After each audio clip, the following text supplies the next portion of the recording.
We about war, we about war. Don't make my hitters come to your front door. We about war, we about war. Don't make my hitters come to your front door. Live a life in the war zone, you see it then. War report. All right, so we're here with the heavy hitter himself, General Muhammad, one of the most heavy hitters. If you think about heavy hitters, he is the Evander Holyfield of the truth. He is him in the flesh, General Muhammad. I'm the Commander General Yohana, of course. Most High Christ. Yeah. Okay, if I could out of one, what's some things that you saw in the truth that separates your life from in the world? What are some things I saw? Or some things that you witnessed in the truth? Like why would you choose this life over the life in the world? What's the difference? I understand.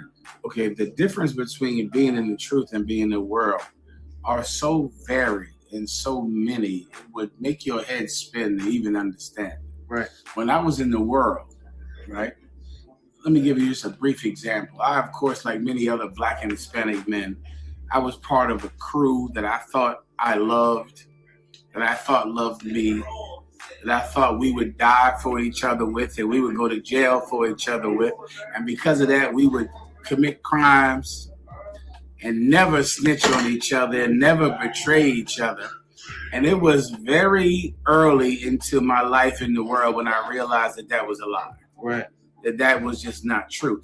It was something that I wanted, but it was not something that men in the world could provide for me. Right. And it was not something that I, as a man in the world, could provide for them. Right. When you're in the world, most brothers in the world are looking for a sense of camaraderie and loyalty and brotherhood to have with other men that they know they're supposed to have.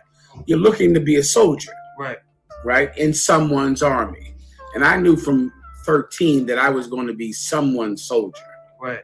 I didn't know what it would be, but I knew I was not someone that was meant to have a life of peace. Right.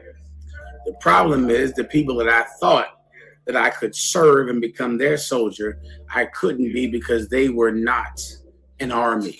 Right. They were not together. They were not men that cared about loyalty and honor and dignity and a code. Right. But I believed I could get that from them. But of course, I found out I could not. Right. Then I came into the Israelite school of UPK. And I made an oath to give the Israelite school of UPK under General Yohana my honor, my loyalty. And I pledged my life to them. And they in turn pledged their life to me. And they in turn gave me the loyalty that I pledged to give them. And it was what I was always looking for. That's heavy. It was what I always wanted. Okay, we spoke with Captain Ty Ward, super duper captain out of Philadelphia. Right, damn right. He spoke about a situation where he said, you gave him a flyer to come into the UPK. And he said he was going through his perils in the world. And he seen a flyer on the bus or the train. And he came to a school that was not the UPK. And he said he called you. And he was like, you laughed. You said, that was not us. Are you familiar with the story? I think I am. I'm familiar with the story. Yeah, what Ty Ward, as you know, is my physical brother. And let me tell you, and it's heavy because Captain Ty Ward, when I came into the truth, was the main pull on me coming into the world.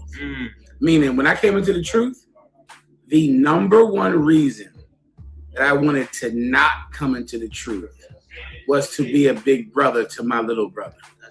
It was the thing that ached me every day when I was a trooper and an officer of 50. Right. My mother would call me and she would say, your little brother needs you. He needs you to be around. And brother, it was such I can't even describe that it was the thing that made me want to go back in the world. So I could be his big brother, right? And it bothered me.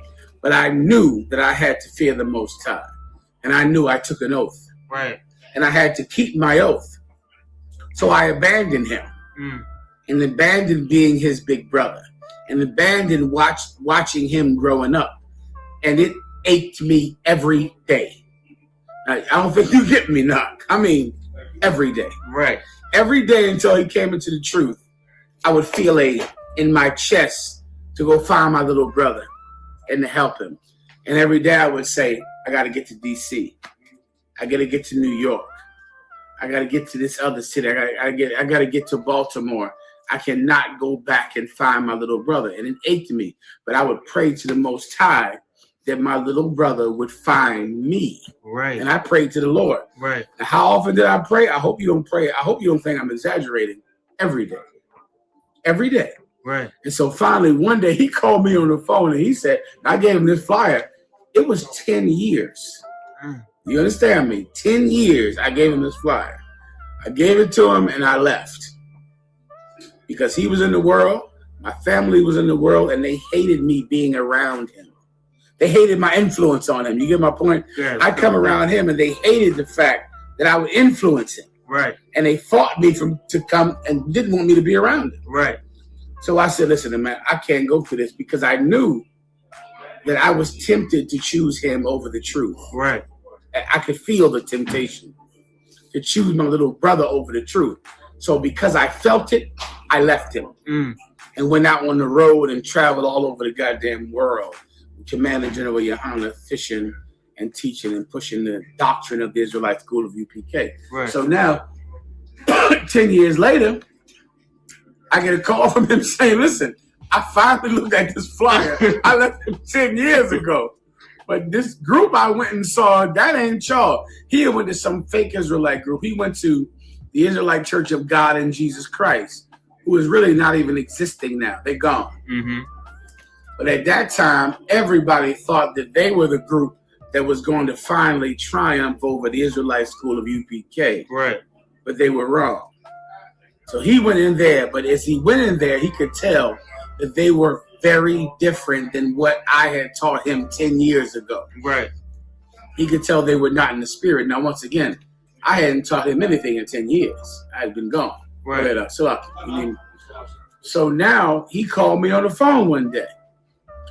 And he said, I went over here, but that don't seem like what you taught me. Right. And I said, oh, yeah, you should have never went in there. It's been 10 years. Right. Right.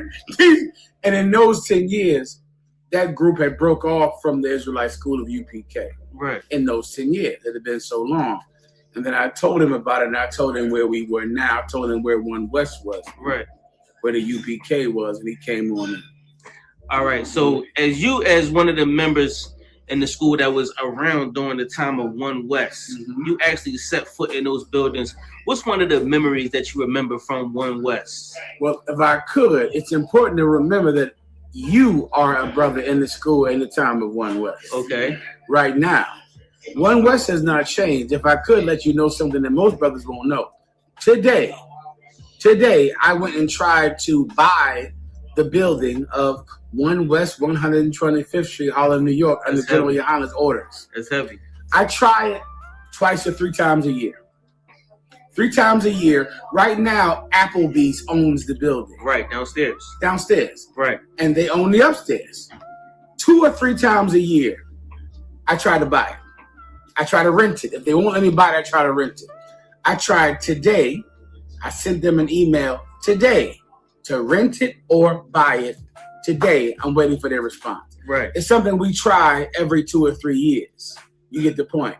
That the One West has never changed. That's a building. Right. Right. But One West is a spirit that's in all of us now. Right. But that building is holy to us. Right. And we will get it back. One way or another, we're going to buy that building back. And you're going to walk in the door of that building and keep it as a holy place because it's central to our upbringing. It's a place that matters to us. Right. So, yes, I have physically been there, but so have you. You're learning from there. What you're learning from the generals and the captains over you now is in no way different than the brothers that learned back in 1990, 1985. Right. But just so you know, today, I tried to buy it today. Right.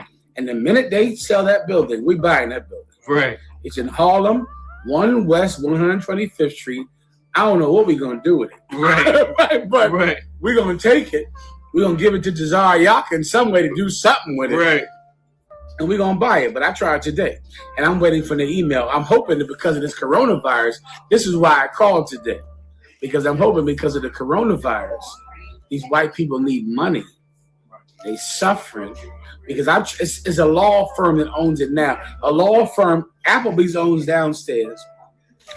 A law firm owns upstairs, which is where our school was. Right. We'll buy it from Applebee's or from the law firm or both. Right. But what I'm hoping is that one of them will be suffering and in need of money, and that they'll be willing to sell it to us or rent it or something. Right. General Yohana would preferably like to buy the building. In the UPK, we didn't own the building at that time. We rented it. Right. Because we, of course, were suffering back at that time. But now, General Yohana is not suffering, and he would buy it. Right. But I did it today. We'll wait for their response. And what's different from then and today? Nothing. The truth today is exactly the same way it was when I was a trooper. See, this is no different at all. It's a man of persistence, ambition, and all of those things, determination. I don't want to hold you up because you one of, if not, you know what I'm saying, the most busiest man I know. The second most. The second most, and definitely the second most. Well, what was one thing you would tell the people today, if they don't know what the UPK is, or if they don't know what the truth is, and they don't know that it's a lifestyle out there that they can achieve, obtain to change their life? Okay. What would you tell those people? What I would tell them is that most of them will not ever be able to attain the lifestyle that you and I have achieved. That you and I, an officer in the car, have achieved. Most people will never be able to live like this, and it's foolish for you to even try. Most people should not even try. It's harmful for you to attempt to live the life I live. You shouldn't do it. Right. You should be a civilian. And the Bible says that some are helps. That's in the Bible. Some people are just meant to help the men who are prophets, who are disciples, who are apostles, who are priests. And you should never try to do my job. Right. Because in attempting to do it, it would only discourage you. Right. Right? But there are other men that are meant to do the job better than I am able to do it. Right. And those men I welcome. Right. Those men, I would pray that they would come in and see what I do and do it better than I do it. Right. Right. And so to most people, this is, it's like saying, who should be an astronaut? Everybody? Right. No. You get my point? Everybody should not be an astronaut. You're going to try to be an astronaut and you're going to blow up a lot of damn spaceships. That's right. Because you're not fit to do it. Right. But there are some that are qualified. And so is the same with the Israelite School of UPK and its priesthood. Most people should stop trying to do what I do because you can't do it. Right. You should stop attempting. In your attempt, you shame this service. You shame this job. But there are others that will do this job better than I have ever tried to do it. And those brothers I welcome. Right. You understand? Right. All right. With that being said, we got General Muhammad, if not one of the second most busiest men in the whole wide world of Black America. We here again, man. Thank you again, Adawan. We appreciate you. No sweat up. Most high Christ. I'm saying we got to represent for the culture. Niggas coming out here with all this funny color hair, skinny jeans and shit. Fuck that, nigga. We taking it back to the fringes. Motherfucking Spikes, nigga, representing for the Hebrews. You know what I'm saying? Angry Black Man Media, nigga. We getting it in. We bringing that real shit back. I match my guns with the sneaks. That's my fashion week. Go ask the streets. Dog, we got massive beef. We pass elite. Play this on blast, repeat. Let it go worldwide. Let the masses. I don't care if she thick or her ass petite. She want war with the D, she a casualty. Long as she don't got no limits like I'm Master P. Fucking bitch! Boom, stick star! No, do that shit over again. We about war, we about war. Don't make my hitters come to the Shout out UPK! Like a spirit, I made it apparent that rappers can't walk out a mile on my shoes. How can I lose? Niggas done copied the groove. Count up the eyes and the ooh. I need to move. I need to grip with a pool. They moves in front of the school. We ain't that cool. I fuck with 144. Real ones that Freddy for. Pray to the Lord. Just like an artist I draw. You in his raws before. My style is supernatural. I see. We'll be out here today at the No Kings rally. Of course, the country is a big uproar right now about what's going on with Donald Trump. Of course, we know in the ISUPK that we always live under evil leaders and evil leadership. So really, the particular devil, the particular king that's over us doesn't really matter. But what does matter is that black people, Hispanic people, at this moment may be motivated to change, may be motivated to do the right thing, may be motivated to find the Most High, find other leaders, other kings, besides the ones that have been given to us in America, in church, in the mosque. So that's why we out here. We're gonna talk to some black people about immigration and what's going on, and doing the work. Police Officer 500 Mathumya of the ISUPK. No, I'm here with this right here. What's your name? CC Siani. What's your name, brother? My name's Kai. All right, no doubt. We here with Siani. You know what I'm saying? So I want to ask you a couple questions. What brings you here today at this? I always just felt like, well, we know Trump not for the people and he against us, which is crazy that we voted him in unless it was rigged. But I'm just here. I stand with my people. Damn right. And I came across No Kings through a YouTube video I was looking at, and they're talking about No Kings protests. So I checked out their website, and there's a lot of statements that I supported and a lot of things that they're standing for, such as like, you know, what's happening in this country and all the negative things, such as like the cuts of the bills that are funding colleges like Harvard and whatnot. And I decided to come out and stand with the people. Don't mind me asking, what's 8647 mean? 86 is restaurant lingo for get rid of it. Oh, 47 is the 47 president. I'm here with these sisters right here. What's your name? My name is Jennifer. Okay, I'm here with Jennifer and Sonia. all right, Sonia. Where you guys from? We're from California, Los Angeles area. All right, shout out to California. Yeah. Okay. Shout out to Cali. All right, so they all the way from California here in Philly at this event. What brings you here today? Today we're here to support democracy. As we know, it is under attack. We're deeply threatened by the Trump administration and his tactics that are supporting fascism, ultra-militarism, the abuse of the military, ultra-nationalism, fascist tactics that result in him becoming an authoritarian. And that's unacceptable. We don't accept that in this country. It's got very tense between Philadelphia police officers that were on scene and these demonstrators that were protesting against some of the actions that ICE have been doing around the country, marching and protesting in solidarity with the protests that are happening in California and Los Angeles. Police say crowds marched to the federal detention center in Center City became disorderly, blocking traffic right there in major roadways. Police say 15 people were arrested. I think there's a lot of anger and a lot of frustration in society, and I think sooner or later people are going to fight back. Everyone is terrified. No one wants to go outside. I've said for 2 sanctuary cities, how we deal with them, we flood the zone. Send many more officers in the community to find the bad guy. If we can't find them in the community, they're going to flood the zone on work sites. So sanctuary cities is going to get exactly what they don't want. I'm here with this sister right here. What's your name? Emma. Emma. All right, so I'm here with Emma right now. I want to ask you a couple questions. What brings you here to this event today? So I believe that the media is complicit in promoting Israel propaganda. They're not showing the war crimes that Israel is committing right now. They're not showing how Israel is starving Palestine. They're also basically a Russian shield. They just accept money from whoever and basically grift. They steal money. They shield whatever ideologies they feel like they can profit off of at the expense of the American people. They're not telling us the truth, basically. And so I'm here to basically march, show my support for the movement, show that we don't accept any kings here in America. Yeah. All right, that's excellent right there. I know there's a lot of segregation and division amongst our people, but it all comes down to being human. And I feel like, you know, we all are different shades of color, and if we can constantly are up against each other, we're not going to get anywhere. Okay, man. Thank you for your time. What's your name? Crystal. Crystal, nice to meet you. Jennifer. Nice to meet you, Jennifer. Go ahead. Mucho gusto, Jorge.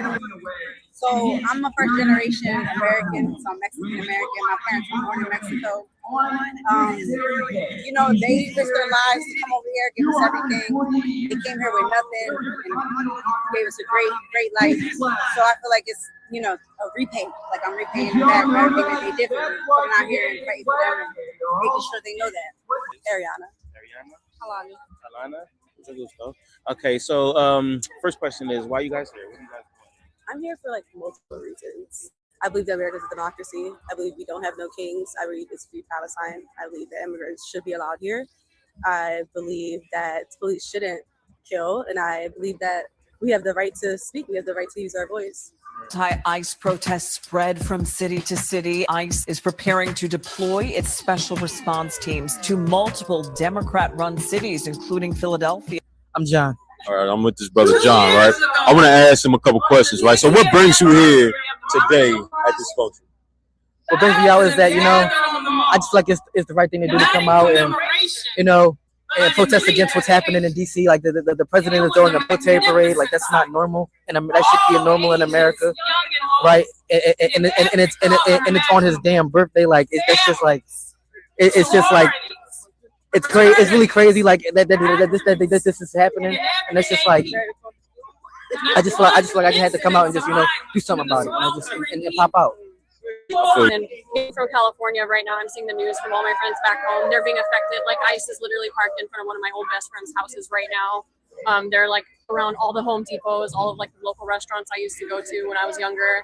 It's just, it's horrible seeing how it's affecting so many people back home and all over the country, and it's just continuing to happen. So I hope that this does something, and it's amazing to be here right now watching Martin Luther King Jr.'s son, Martin Luther King Jr. the third, speaking right now. So I really hope this has some type of big impact. Why do you think it's hard for America to accept Hispanics? I don't know. I ask myself that all the time. I don't understand it either. And let's not get it twisted. This is an ethnic cleansing in the beginning. We are seeing an ethnic cleansing in real time, not just outside of the U.S., also outside of the U.S. But right now, the way that ICE is infiltrating our communities, this is the beginning of an ethnic cleansing to ignore due process and to deport people to another country, to countries that they're familiar with, the beginning of ethnic cleansing, and we need to fight that immediately. It's facts. I'm sorry, what was your name? Bill. Bill, question. Why do you think in 2025 it's so hard for America to accept Hispanics? I suspect that people they're afraid that they're losing something that they always felt comfortable with. They think that there's not going to be a place for them the way there used to be. So they have to accommodate more people from more different countries, different colors, different creeds. Somehow they fear they'll get displaced. And they won't, in a sense, sort of occupy the position they used to. That's my sense of things. Right. Just a guess. Right. Well, I mean, it's a good answer. I guess probably just because they're different from majority, not even the majority anymore, but the plurality, I guess. And people don't really like things that are different. Nice to meet you, Kiara. So, question: why do you think it's so hard for Americans to accept Hispanics? I think it's just because any type of culture that isn't like white, I think it's just harder for them because it's not just Spanish. I think that's just who we're like really putting energy into right now. But I don't think that's like consistent because like every few years it seems like it's a different type of nationality that we seem to. Because once it was the Muslims, then people of color. So it just changes as time develops. We just pick and choose someone different each time, it seems. So if you're not white and male, then you're just not going to have a good time, sadly. Honestly, it's just anything that's different, they're going to feel some type of way about it. Just understanding what politics can do to a nation of people, man, and recognizing that people have been impacted blindsided. They've been blindsided by this guy. A good friend of mine lost her job, solely based on some of the stuff he was saying. Another one of my friends, her husband got deported, And they voted for him. So a lot of stuff was close to hit home, man, and that's all people just didn't recognize it. How important politics is. So I guess I'm here to start sharing what I know in the word, man. Why do you think it's so hard for America to accept Hispanics? I just everything comes with racism. They accept Hispanics, white Hispanics. They be all around with the blonde hair and blue eyes. Even I'm Puerto Rican. There's Puerto Ricans that got light skin and blue eyes. They accept them. Cubans, the majority of Cubans voted for Trump in Florida. They accept the lighter tone. Everything has to do with color in America. Everything has to do with race. Just like there's immigrants, they're white immigrants. They're not going against them. No, they're coming in the neighborhoods like in North Philadelphia. There's ICE driving up and down where my mom lives at, because that's predominantly Hispanic neighborhood. they're not coming just they just don't like color because they're coming against the Black immigrants and Hispanic immigrants. I feel like we're a group that accepts everyone and helps everyone, and you know we're loving. I'm not sure why. Can you tell me why? So not too long ago, it was a train called the Death Train, and they would catch the train and ride the train up to America, Hispanics, and they was dying on the street.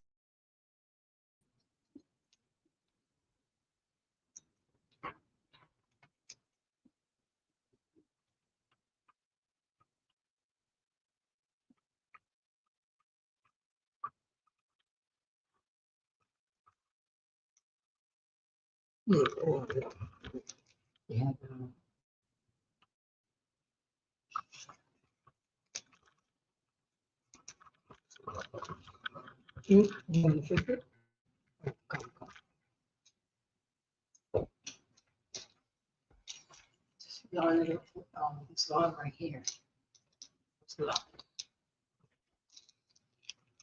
Sign Christ.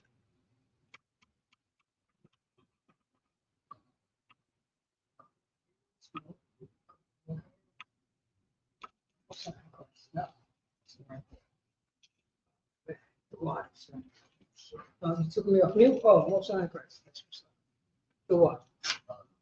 Shalom, Yahweh Shem Yahshua to the brothers. Shalom, Yahweh Shemor Adam Bashim Yahshua to the sisters. I'm preaching up some Paratazah.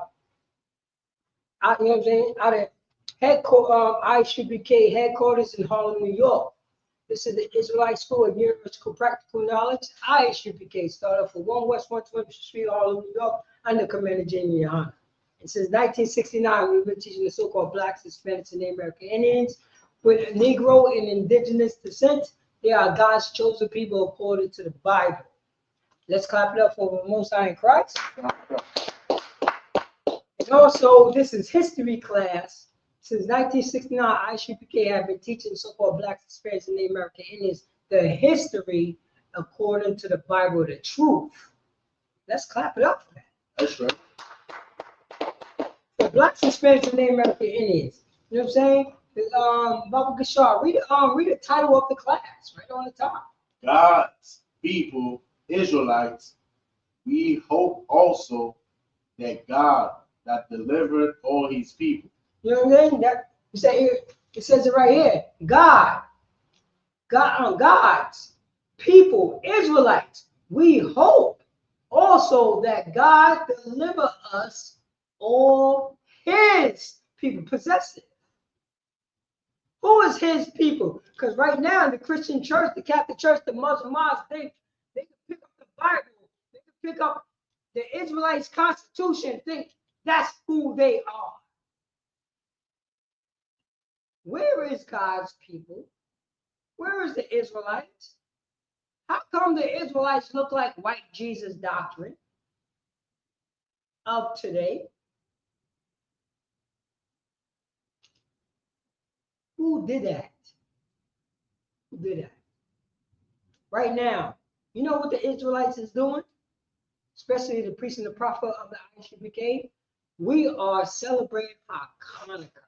That's why you see right here our candles. We celebrating, you know what I'm saying, the victory that we, you know what I mean, that we fought against the Greeks. Another nation. But today in 2000 and going into 26, 2025, how come my brothers, the Haitians, is not doing the same thing? It should be an honor that you could fight against your slave master. Your slave master. But everybody celebrate what? Thanksgiving, sir, right? Celebrate Thanksgiving. Thanksgiving is the manipulate fought against people that had kindness. That had kindness.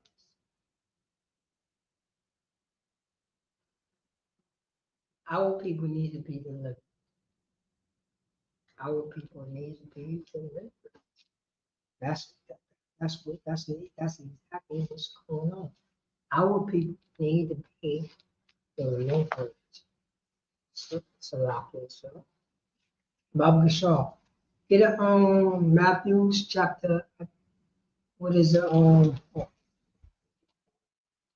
What's the name?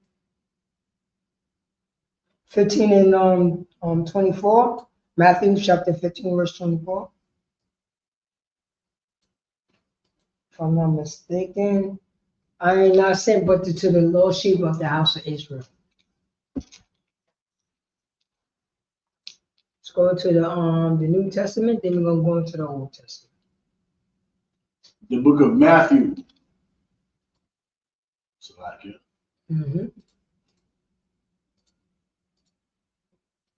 The book of Matthew, chapter 15, verse 24. But he answered and said, I am not sent but unto the lost sheep of the house of Israel. This is our king. This is Yahweh Shah Mashiach. This is what the people who call Jesus. He was answering someone. And he said, but he answered and said, I am not sent but unto the lost sheep of the house of Yasha'Allah. That's what he said. Slaki on one. Did he say something else? You know Yahweh Shah Mashiach, you know he's going to speak that Hebrew. You know what I mean? To get the punch, to understand, to make sure that you don't have no confusion about why I'm on the scene. You know that, you know what I mean? He was at what? A stern man. You don't think he was speaking Hebrew when he said, I bet he said Yasha'Allah to that white woman. You understand what I'm saying? To that white dog. To that, you know what I mean? To that white woman that is an oppressor in 2025.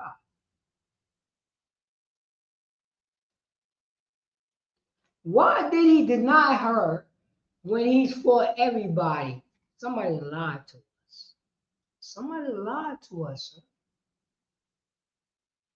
The way that, you know what I mean, they're lying to us and say that the Old Testament is done away with.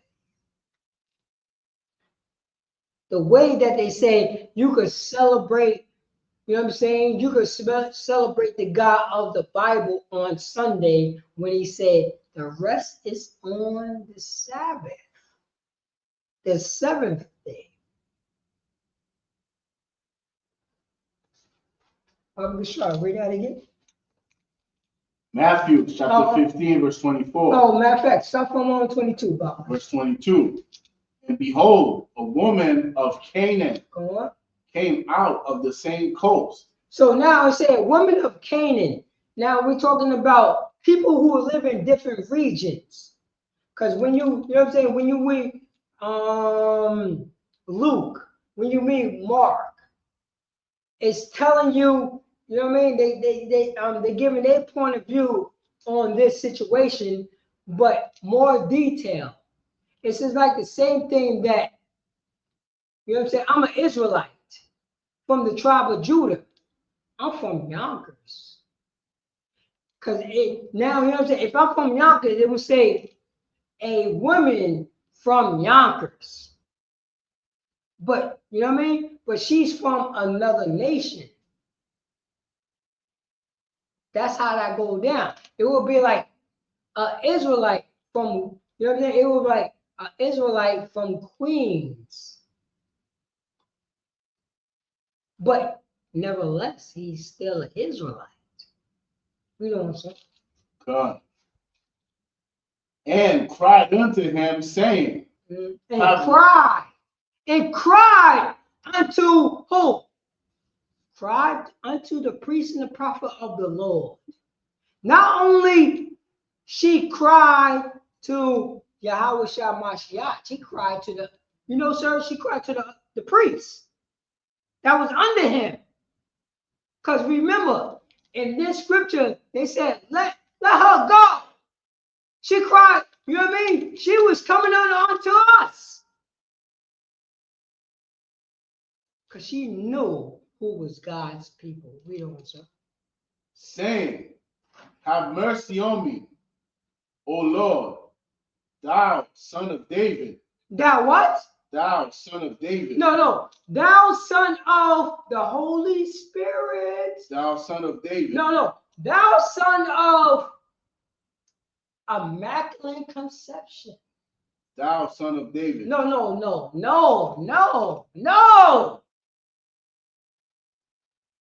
How can it be thou son of David? Sir, how can it be thou son of David if he was underneath somebody who adopted him? How can he be thou son of David? Unless this person knows. Does he even know the status? See, this is how it's going to be in the kingdom. Do we all understand second and third class citizens? Slovakia. Do we understand that? Second and third class citizens. We know who's on top and who's on the bottom. We all know that. In America, who's on the top and who's on the bottom?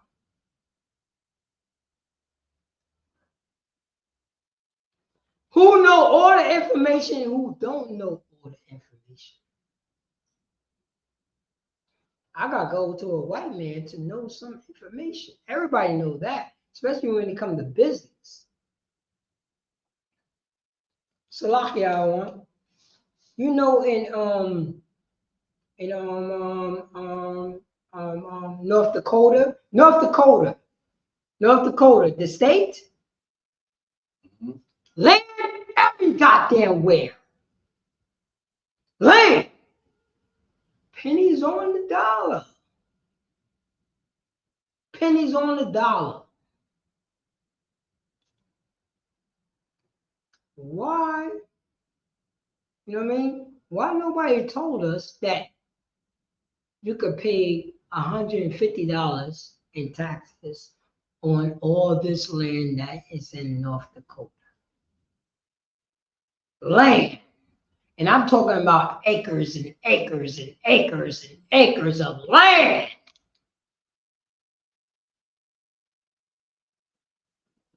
Your sons and daughters would never experience all the land that you could buy in America. You know America is big, right? America is big. Why we don't know that? Why Blacks, Hispanics, and Native American Indians don't know that? But our oppressor knows. Acres of land, sir.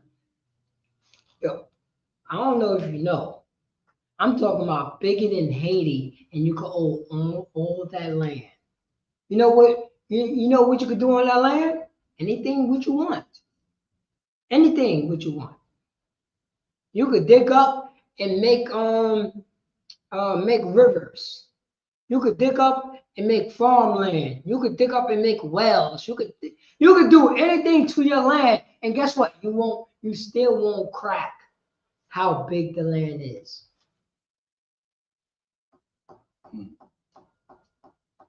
And I'm talking about bigger than DR and Haiti. Pennies on the dollar. Pennies on the dollar. And remember, DR and Haiti is what? A paradise.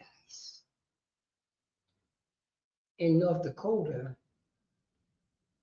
there's wintertime. You know that? There's wintertime. Snow. You can't grow anything. You only have a significant time to grow something. In Haiti and DR, you don't have a significant. You just grow it. You just grow it. Shall I read that? Thou son of David, my daughter is grievously vexed with a devil. No, hold up. A what? My daughter is grievously vexed with the devil. Her daughter, you know what I mean? A different nation from Yasharala is grievous with the devil. Read on. That sound real and something important. Read on. But he answered her not a word. Say that again. But he answered her not a word. I thought,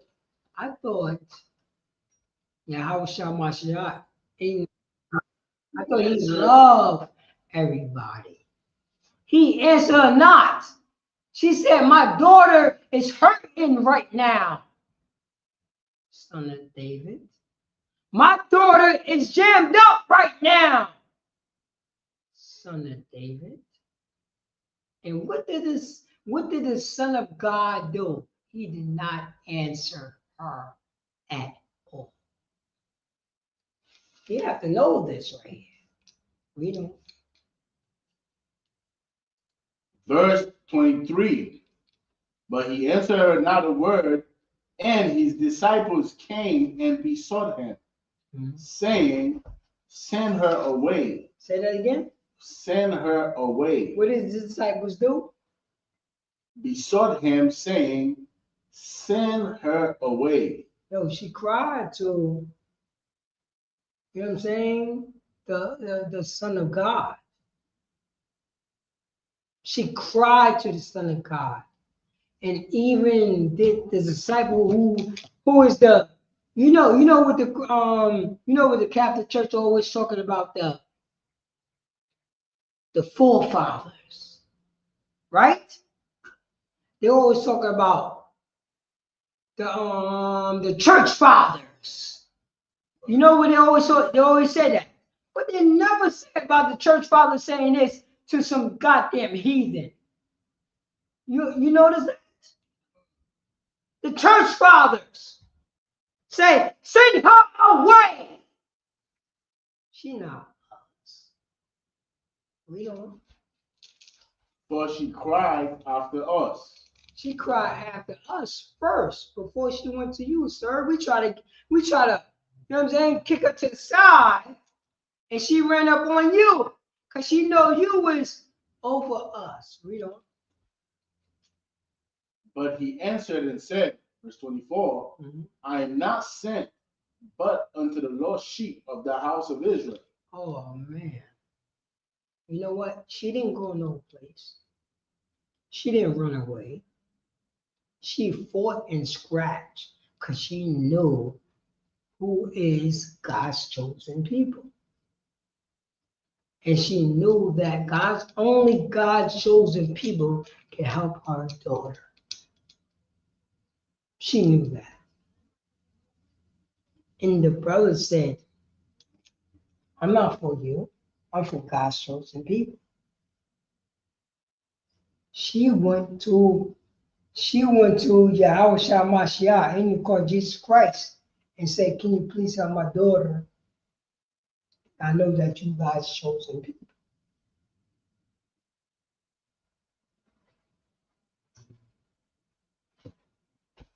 And we have to answer her.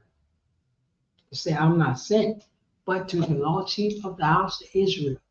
I'm here to help my company. Read on, sir. Come. Verse 25. Then came she and worshipped him, saying, Lord, help me. Verse 26. But he answered and said, it is not meet to take the children's bread and to cast it to dogs. Oh, so Black suspends the name again and Salaki, sir. Can you take over on me?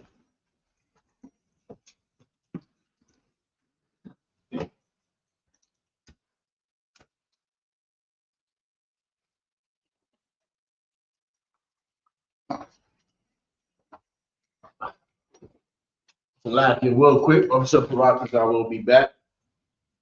All right. When you look in the book of Matthew, right? In the book of Matthew, chapter 20, no, that was chapter 15, right? The book of Matthew, chapter 15, verse 24 that we're gonna go back to and read. And this is very imperative for our people to understand, man. This book, contrary to what we have been taught as a people, we have been taught that this Bible belongs to everybody. That's what we grew up in the Christian church. We grew up and we go to churches that, there are multiple races in these churches. You see white people, you see black people, you see Arabs. You got Arabs now that are Christians. You have Christians, Arabs. They do not practice Islam. They don't believe in Muhammad, right? They believe in Jesus Christ. You have East Indians who are Christians. And because of that, it can fog our understanding of the Bible to think that this Bible belongs to everybody. It can fog our interpretation of the scriptures to think that Jesus Christ came for everyone, but that is a lie. That is not biblical. And the scriptures, if you take your time to really dissect the scriptures, if you take your time to listen to what the ISUPK, what we have been teaching to our people since 1969, you will realize that we are right. We are absolutely right. The doctrine of Christianity is a lie. The doctrine of Christianity does not teach us about the Bible. And these verses that I'm about to read that Officer Peralta was going over shows you that clearly. All right, it's the book of Matthew chapter 15. We start at verse 22, right? So when you go to Mark, right, in Matthew, just tell you, and behold, a woman of Canaan came out of the same coast and cried unto him, saying, have mercy on me, O Lord, thou son of David. Right? When you go to Matthew, no, not Matthew, this is Matthew. When you go to Mark, I believe in Mark 7, verses 25 or 26, it gives you more details. It tells you that she was a Greek, a Syrophoenician, right? That was a devil. That is our oppressor today that we call Becky. That who approached Jesus to ask him to help her daughter, all right? And it shows you how the Israelites dealt with the heathen. This shows you, because when they came to the disciples, right, the disciples sent her away. That shows you it wasn't an Israelite. Because if it was an Israelite, they would have dealt with her differently. They dealt with her in this manner because she was a heathen, because she was a white woman. She was not our people. That's why they sent her away, right? And that should show you how Christ he did not treat everyone the same. He treated the Israelites a specific way, even if he was a sinner. But he treated the heathen like they were dogs. And the scripture tells you that plainly. Let's keep on going. Verse 23, but he answered her not a word. And his disciples came and besought him, saying, send her away, for she cried after us. But he answered her and said, I am not sent but unto the lost sheep of the house of Israel. Then came she and worshipped him. So now she's bowing down to him. She's bowing down. She's begging him. She is pleading with him at this point, because he already gave her an answer. He said, I'm not sent to you. I'm sent to my people. All right. I am sent to the Israelites. I'm sent to the 12 tribes of Israel. I'm not sent to you. But she's begging him. She's like, Lord, please, Yahushua, please, Jesus, thou son of David, please, Lord, help me. Verse 26, but he answered and said, it is not meet to take the children's bread and to cast it to dogs. He's doubling down on it. After he told her, look, I'm sent to the Israelites. She keeps begging. So now he's saying, I can't take what belongs to the children of Israel and give it to you, a dog, I cannot do that. And let's see her response, because a lot of people they trip on this, but what they do not realize is just like when a white man or white woman come in front of our camp while we are at camp and we speaking, there's a certain way that some white men, some white women, very few, not a lot of them, there's a certain way that they deal with us. There's a certain way that they recognize who we are. And because of that, there's a certain way that we deal with them.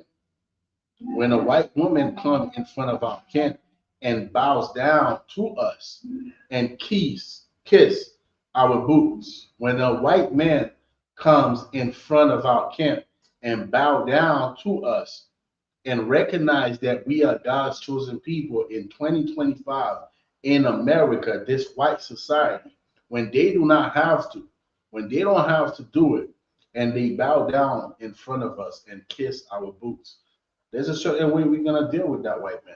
You understand? There's a certain way we're going to deal with that white woman, because they recognize their position and they recognize who we are as God's chosen people. So this is what we are seeing here in Yahushua Mashiach's answer, and I'm about to read it. But he answered and said, no, after he said, it is not meet, right, to take the children's bread and cast it to dogs, verse 27. And she said, truth, Lord, right? This is important. Truth, Lord, yet the dogs eat of the crumbs which fall from their master's table. This is crucial.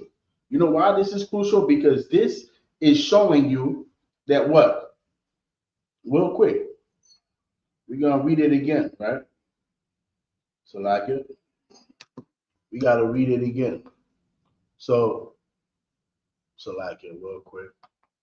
So like it, Israel.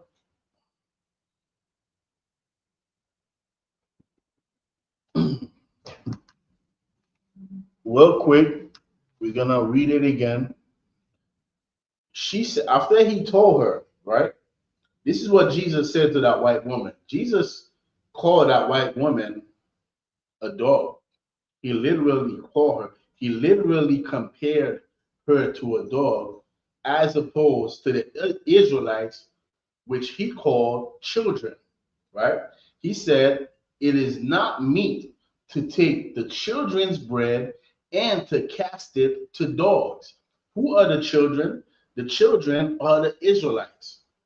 These are Jesus' words. He's comparing the Israelites to children in the metaphor. At the same time, let's see how or what he compares the white woman to, and to cast it to dogs. He is comparing her to a German shepherd. That's what he is comparing her to. It is clear, it is plain, right? There's no debate about this. Verse 27, and she said, truth, Lord.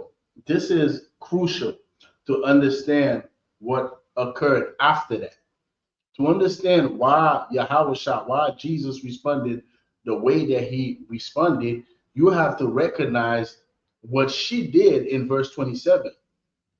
In verse 27, she accepted the comparison that Jesus made. She accepted her position comparing to the children of Israel as a dog. She accepted that. And she said, truth, Lord, yet the dogs eat of the crumbs. Meaning what? Yes, I understand. I am a dog. I understand. But the dogs, they eat. Yet the dogs eat of the crumbs which fall from the master's table. Right? She recognized that she is not an Israelite. She recognized that she is not blacks, Hispanics, indigenous, native Indian people. She recognized that. She's not from the 12 tribes of Israel. She recognized that she is a descendant of Esau. She recognized that she is a dog. right? And then Jesus answered and said unto her, O woman, great is thy faith. This is the reason why. All right, the scripture is going to tell you. Be it unto thee even as thou wilt. And her daughter was made whole from that very hour. All right. So let's see if we could get it on Mark's account. All right, because Mark gives a little more detail.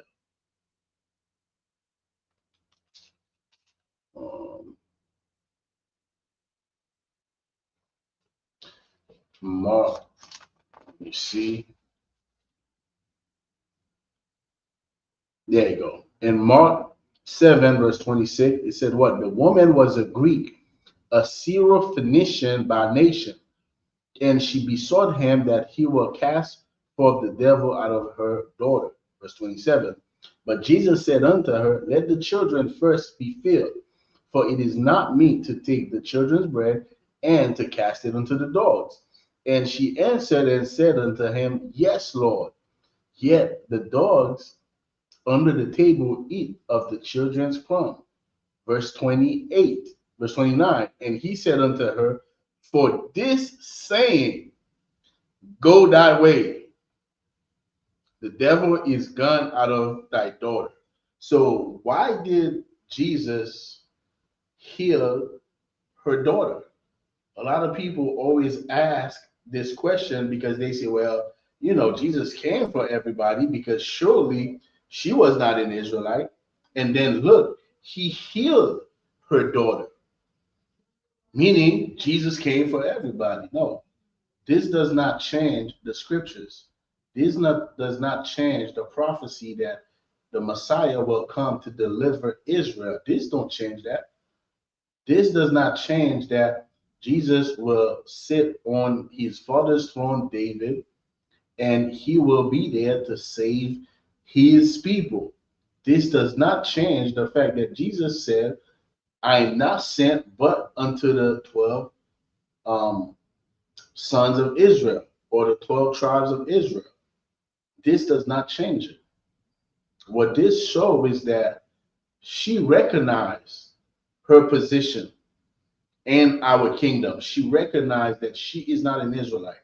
She recognized that she is a dog. That's why Jesus said, for this saying, the same way, like I was telling y'all earlier, a white man, a white woman come in front of ISUPK camp and they deal with us where they bow down to us, they kiss our boots, they recognize that yes, y'all are the children of Israel, and they recognize that their people have done evil, their people have massacred our people, their people have committed genocide, their people have stripped us of our name, of our culture, of our language. They recognize all the evil that their people have done, and they bow down to us to show the remorse.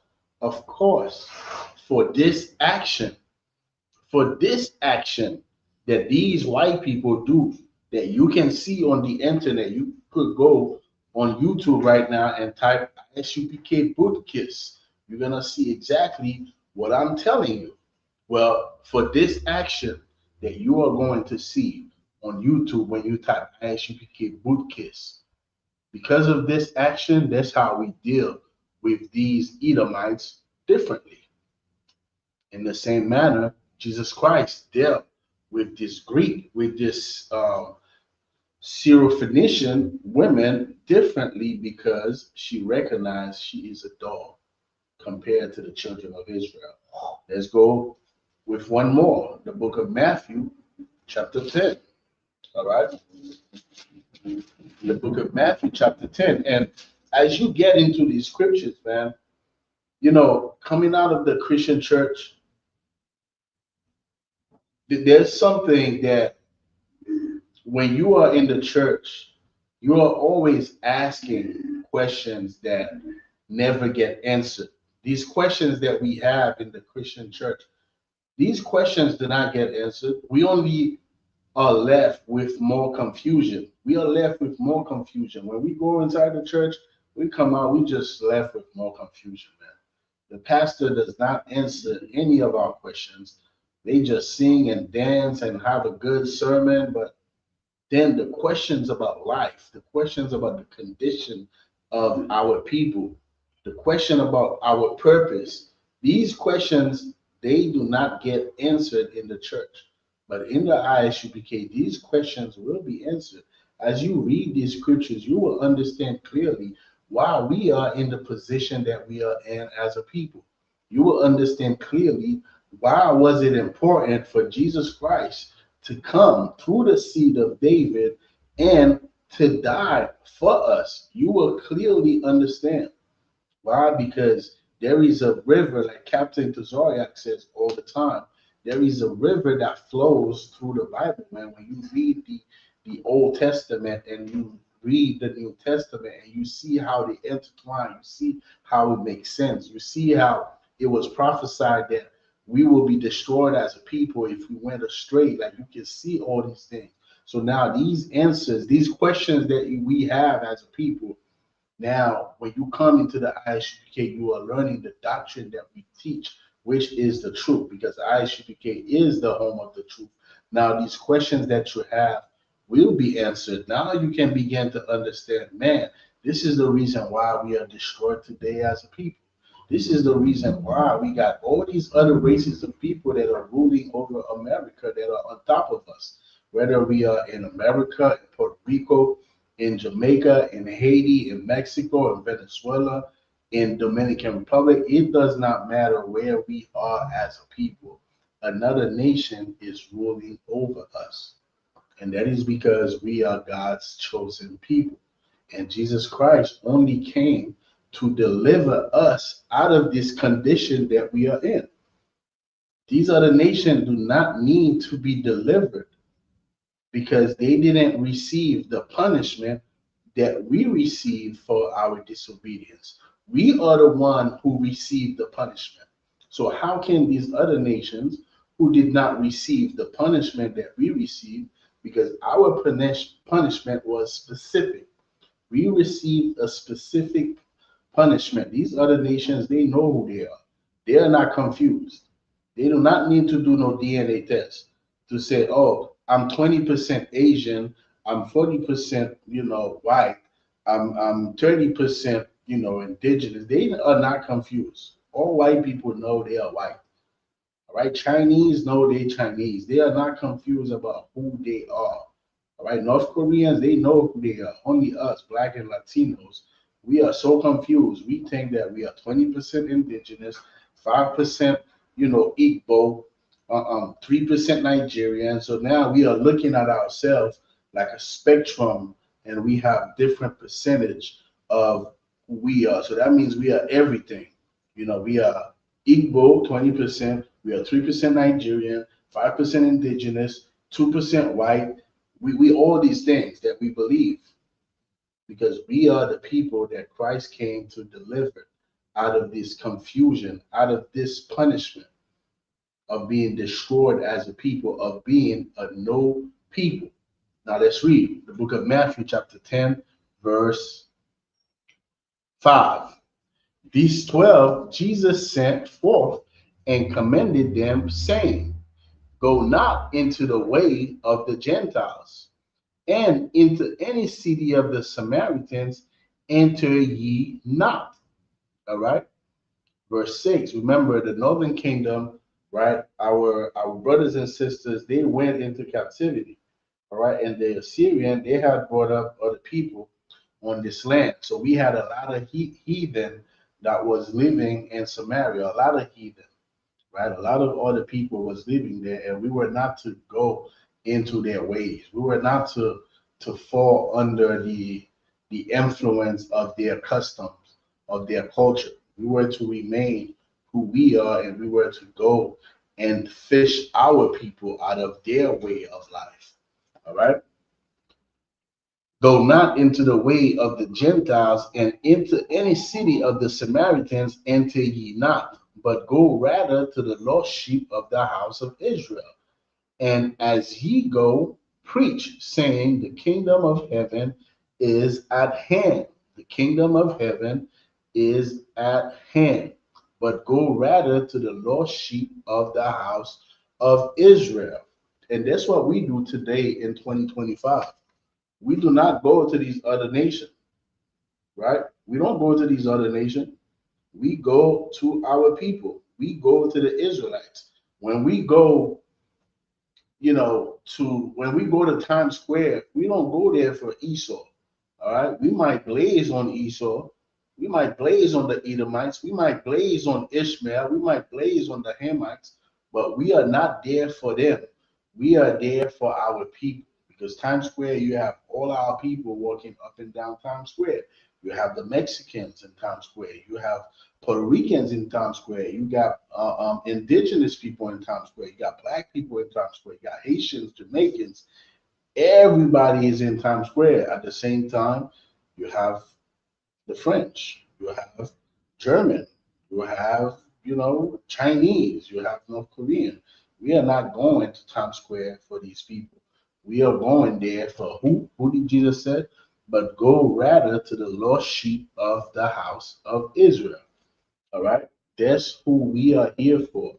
We are here to raise our nation from the dust, from the condition, from the destruction that we fell under due to our sin, due to our disobedience. All right? So it is important, as Parathas have titled this class, God's people, Israelites.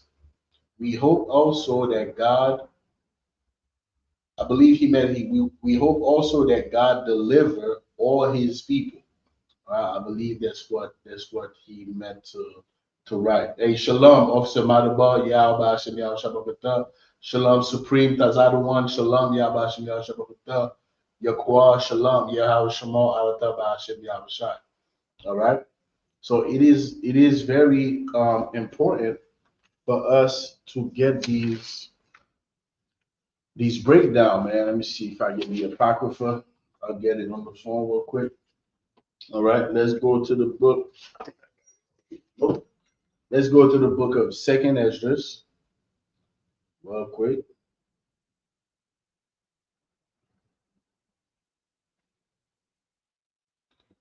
Let's go to the book of 2nd Esdras, chapter 6.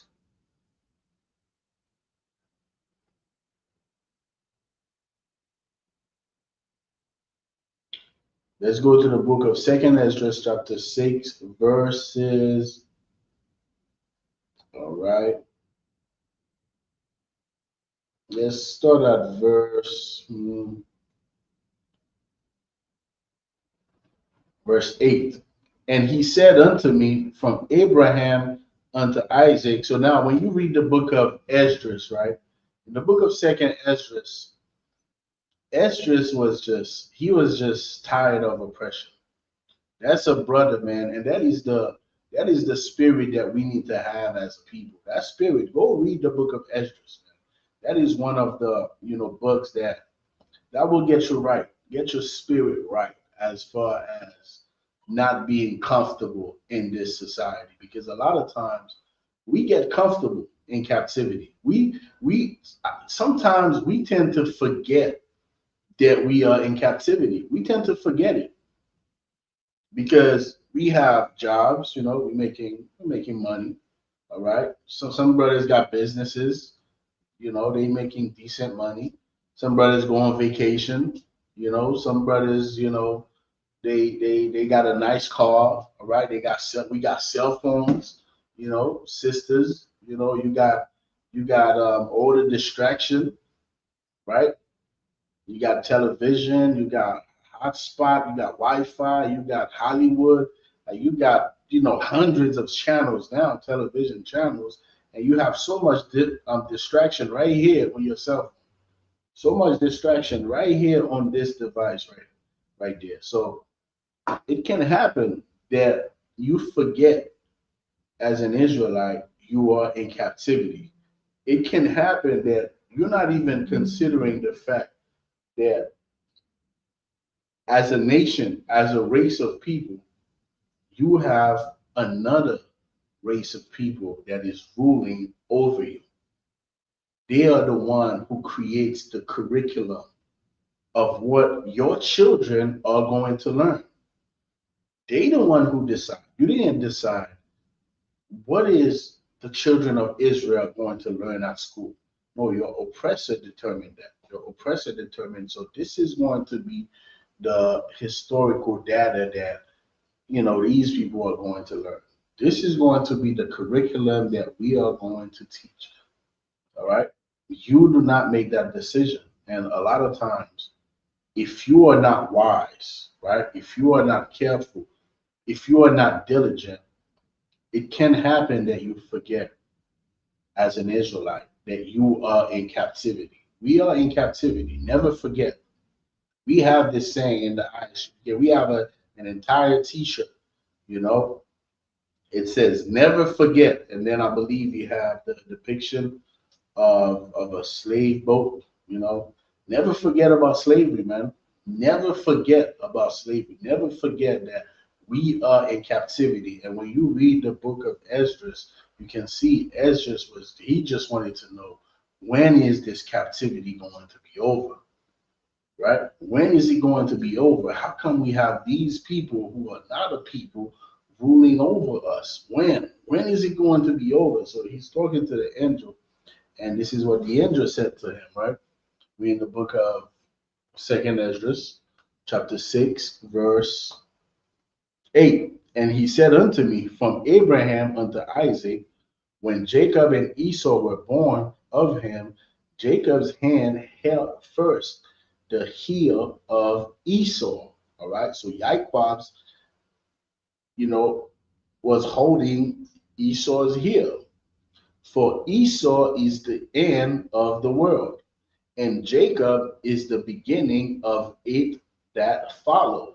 So our oppressors, man, and you can see it. It is a beautiful thing. It is beautiful in my sight, all right, to see our oppressors falling.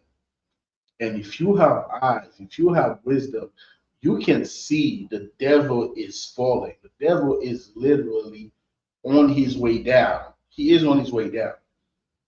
But you have to be in the ISUPK to understand. You have to be in the ISUPK to notice. The devil is on his way down.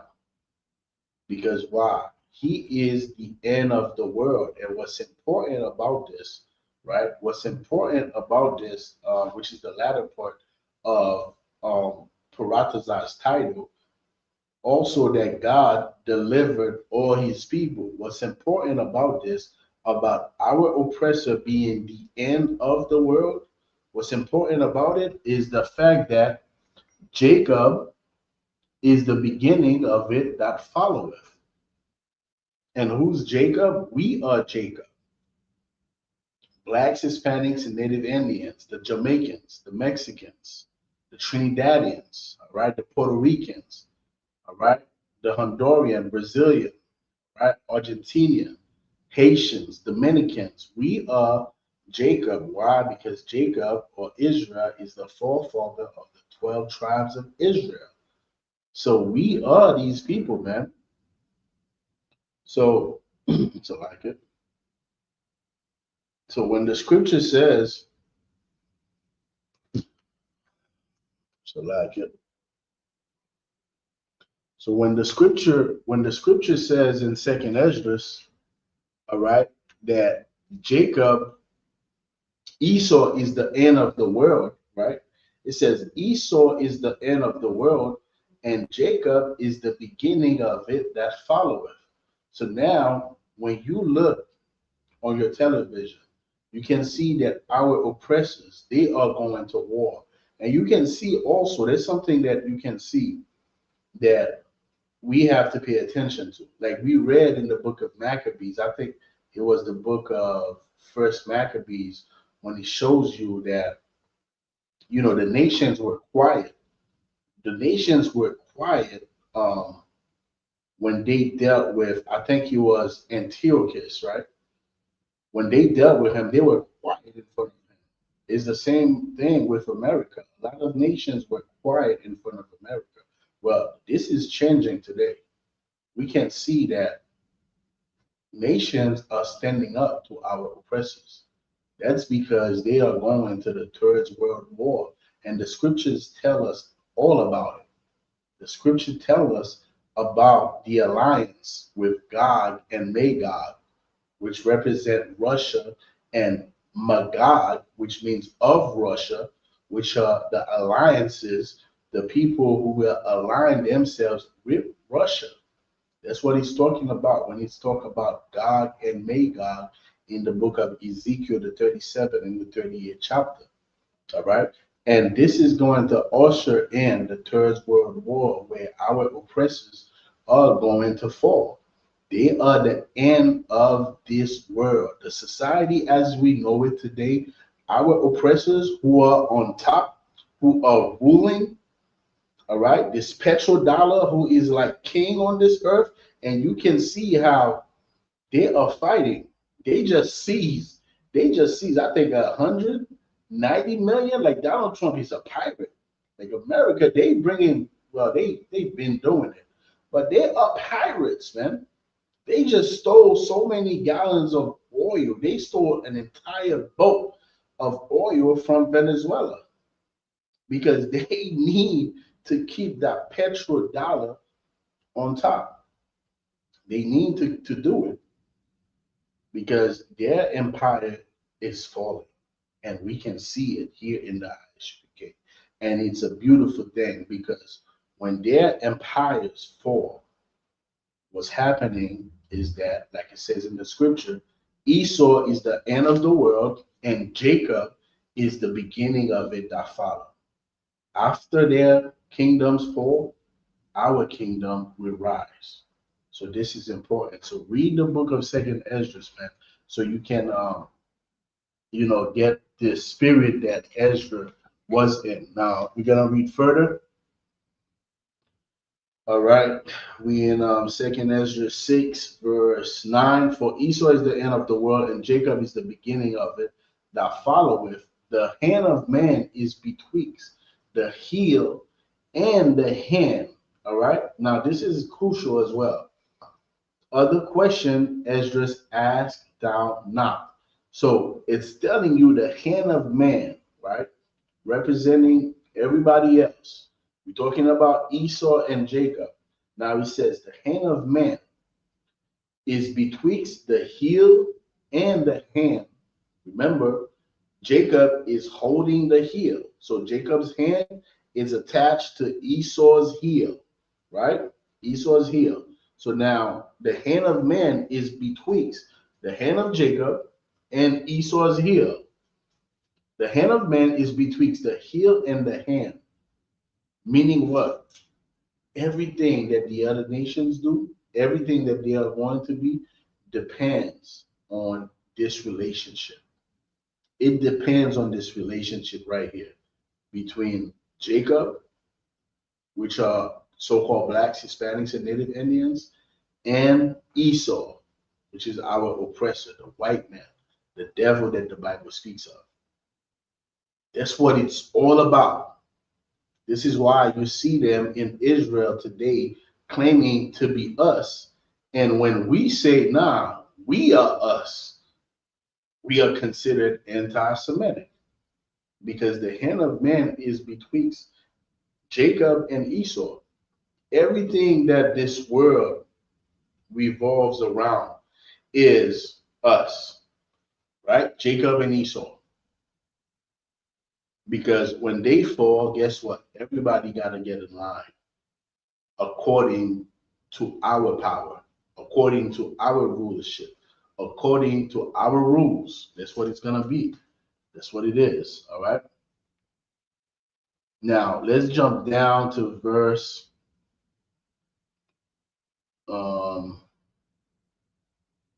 let's jump down to verse 1 second. 54. All right, in verse 54, this is what it says. And after these, Adam also whom thou madest. Hold on, let me see. I think there's a scripture I want here.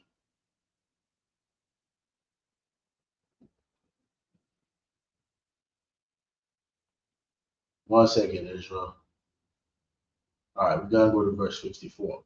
And after these, Adam also, whom thou madest Lord of all thy creatures, of him come we all, and the people also whom thou hast chosen. All this have I spoken before thee. So, yes, of course, this is another thing that many people like to mention. They like to mention the fact that we all came from Adam, but they mention it, right? When Christian mention this, they mention it from the left side. They don't mention it from having the right doctrine of the Bible, from understanding the Bible. They get it right. But the only reason they get it right is because even a broken clock is right at least twice a day. That's the only reason they get this thing right when they say we all came from Adam. You know, they only get it right because Christianity is a broken clock. That's what Christianity is a broken clock. So yes, there's things that you're gonna hear from the Christian church that's going to be correct. Why? Because the source is the Bible. So when they say that we are all descendant of Adams and Eve, they are correct. But they do not know how to be correct. They don't know. They just say it because, like I said, a broken clock is right at least twice a day. Is the same way when they said, when they said that Jesus came, all right, Jesus came from, when they say that Jesus, well, they don't say that Jesus is the son of David. They say he's the son of God, literally. But when they say that Jesus came to deliver us from our sin, they are right. But they don't know who the us is. They think the us is everybody, and that's where they get it wrong. So now, the reason that they are right is because Noah, who is a descendant of Adam, him and his family are the only one that survived the flood. And because they were a direct descendant of Adam and they are the one who survived the flood, that's why today we are all descendant of Adam. But during Adam's time, there were other families on this earth. There were other families, but the other families, they all died during the flood. Only families that survived the flood were the families of Adam. It was Noah, his three sons, and their wives. These are the only people who survived the flood, and that is the only reason why we are descendants of Adam, not because Adam is the first man that the Most High God created. All right? Just for the record. So now it says, and after these, Adam also one time made us Lord of all thy creatures. Yes, right? The Most High made Adam Lord over all the creatures. That's correct. Of him come we all. That's also correct. All of us, all the races on the earth, we all come from Adam. And the people also one Thou has chosen. So all the other races come from Adam, and also us, the Israelites. All right. So now there is a separation here. There's everybody else, right? And there is us. Verse 55. All this have I spoken before thee, O Lord, because thou madest the world for our sakes. So when you see this earth, when you see the world, this world was created for us to rule over it. This is what this world was created for. And our purpose on this earth, and which shows you how it's so beautiful. What is our duty? What is our purpose on earth? Our purpose is to do what? To obey God. That's what it says. That's what the scripture says. The whole duty of man is to obey God. So if the whole duty of man is to obey God, and God gave us his laws, statutes, and commandments, and told us if we obey him, we will rule the earth. It shows you, man, that this river is flowing in the Bible, man. There is the river that flows through the Bible. Everything makes sense. Everything is connected. Everything is intertwined. It is attached, right? The Most High God gave us his laws, statutes, and commandments and told us if we obey him, we will rule this earth. And when you look in the scriptures, it tells you, because God made us the world for our sake. This world was made for us to rule over it. Verse 56, as for the other people, which also come of Adam. So there are other people on this planet Earth. There are many other people. And guess what? They are all doing better than us. I don't care if it's the East Indians. I don't care if it's the Somalians. I don't care if it's the Nigerian. I don't care if it's the Ethiopian, if it's the Russian, the Ukrainian. The Palestinian are doing better than us. They're doing better than us because the Palestinian, they are not confused. They are not confused about who they are. They are not confused about their identity. They are not confused about their culture. They are not confused. We are the people that's confused. We are the people who do not know who we are, who do not know who our power is. Like it says in Isaiah, the first chapter, it tells you, the ox knoweth its owner, and I think the donkey his master's crib. But Israel do not know. We don't know. We don't know nothing. We don't know who we belong to. We don't know who we are as a people, man. All right. So all these other nations, they are ruling over us. And that is not supposed to be happening. It is happening because of one thing and one thing only. It is our disobedience. So we are serving a punishment right now. That's what it is. We are serving a punishment that is coming to an end. And as for the other people, which also come of Adam, thou hast said that they are nothing but be like unto spittle. Like as I'm speaking right now, there are little spittle that are coming out of my mouth. And the Most High compare these nations to spittle. That's how unimportant they are. But when we disobey God, they become our snares, like it says in the book of Judges. They become the people that are now going to be ruling over us. Because okay, so you didn't want to rule over the Chinese, right? You did not want to rule over the Chinese, no sweat. Now you're gonna have Chinese food restaurant all in your neighborhood. The Chinese are going to prosper over you. All right, the East Indian are going to prosper over you. The Somalians are going to come here. They're going to prosper over you. Why?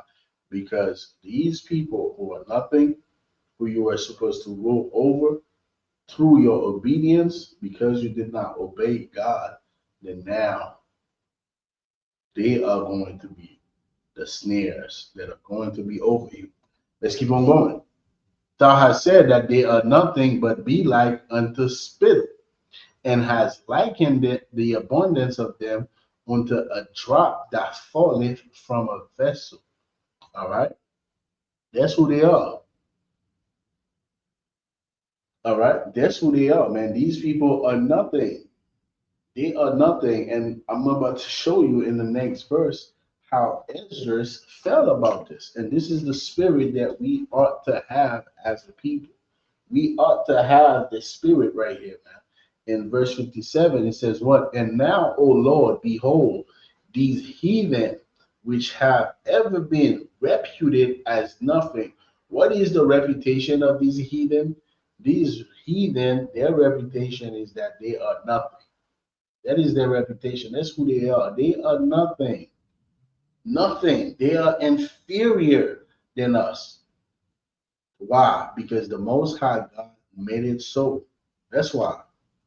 It was God's will that we rule over these other nations. It was God's will that we will be stronger than these other nations. All right? God decided that. We didn't make that decision. God did. All right? But verse 57, O now, O Lord, behold, these heathen which have ever been reputed as nothing, has begun to be Lord over us and to devour us. Now, these people who are nothing, B. Joe is nothing, right? Andre Apet is nothing. Who lost? These people are nothing, man. They are nothing. And what happened? They began to be Lord over us and to devour us. Now, these are the people that are devouring us today. The people that were like spittle, the people that are reputed to be nothing on this earth, the people that are below us. Now, they are Lord over us. They are our landlords. They are our doctors. They are our teachers. They are teaching our children. They create the curriculum. They decide. They determine what it is that your children are going to learn. They decide that. You do not decide that. And that's how Ezra's felt, man. Ezra is looking at the condition like, damn, these heathen, they are Lord over us, the Israelites. These heathen are Lord over God's chosen people. These heathen are ruling over us, God. When is this going to come to an end? And when you know who you are, man, this is why the truth is so beautiful, because it teaches you. The truth gives you your soul back. That's what the truth does to you. It gives you your soul. It gives you your life back. Because without this truth, we are dead. We are corpse. That's what we are without this truth, man. And when you understand, when you get this knowledge, when you get this wisdom, you look at these other nations for who they are, right? You look at them for who they are, and you begin to see yourself and see the responsibility that you have as an Israelite to live according to the law, statutes, and commandments of God, so that we can be delivered from these nobodies. Because that is the only way, because the only way that we fell under them was what? It was our disobedience. See, so the only way that we're gonna get back on top and put these heathen, these nobodies in their place is through what? Is through our obedience. That's how we do it. So this truth is imperative, man. This truth is crucial. There is nothing more important than this truth. There's nothing more important in this planet for Blacks, Hispanics, and Native Indians than the truth that comes out of the priests and prophets of the ISUPK under commanding General Yohana. This doctrine is life. This doctrine gives you your soul back. This doctrine gives you your life back. This doctrine gives you your sanity back. It gives you your self-esteem back. It gives you back your identity, which is all you need, because once you have your identity, once you know this identity and you have the knowledge and you have the wisdom, then you can understand the responsibility that comes with being an Israelite. Because being an Israelite means what? Being an Israelite means that this earth was created for you to rule over it. And what is the responsibility in order to rule over this earth is obedience to God. All right, let's keep on going. Verse 58. But we, thy people, whom thou hast called thy firstborn, thy people, your people, whom thou hast called thy firstborn, thy only begotten, and thy fervent lover, are given into their hands. Now we are given into the hands of these people who are reputed to be nothing. who are just like spittle, who are worth nothing, who are nothing, that people that we need to civilize. That's all they are. They are people that the Israelites have to civilize. We have to civilize white people, man. We have to civilize white people. Because if we don't civilize white people, every white child is going to be unalive. Every teenager, white boy, they are going to be unalive by other white people. Go ask Charlie Kirk.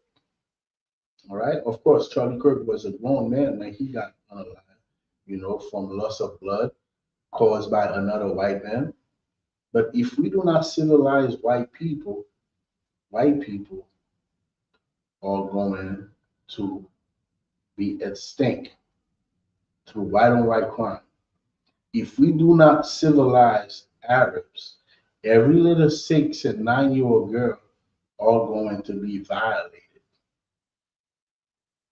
And we are the people that are going to civilize these people, because these people are nothing but people that need to be civilized by their true Lord, the Israelites, blacks, Hispanics, and Native Indians. Verse 58, but we, thy people, whom thou hast called thy firstborn, thy only begotten, and thy fervent lover, are given into their hands. Verse 59, if the world now be made for our sakes, why do we not possess an inheritance with the world? How long shall this endure? This is the mind state that Ezra was in. Ezra was like, damn, how long is this going to be? How long is this going to take? How long is this going to take? Because we've had enough. How much longer are we going to be in this captivity? How much longer are we going to be ruled by a people who are beneath us? When are we going to be delivered? When is it going to happen? Well, it will happen. All right. Let's go to the next scripture real quick.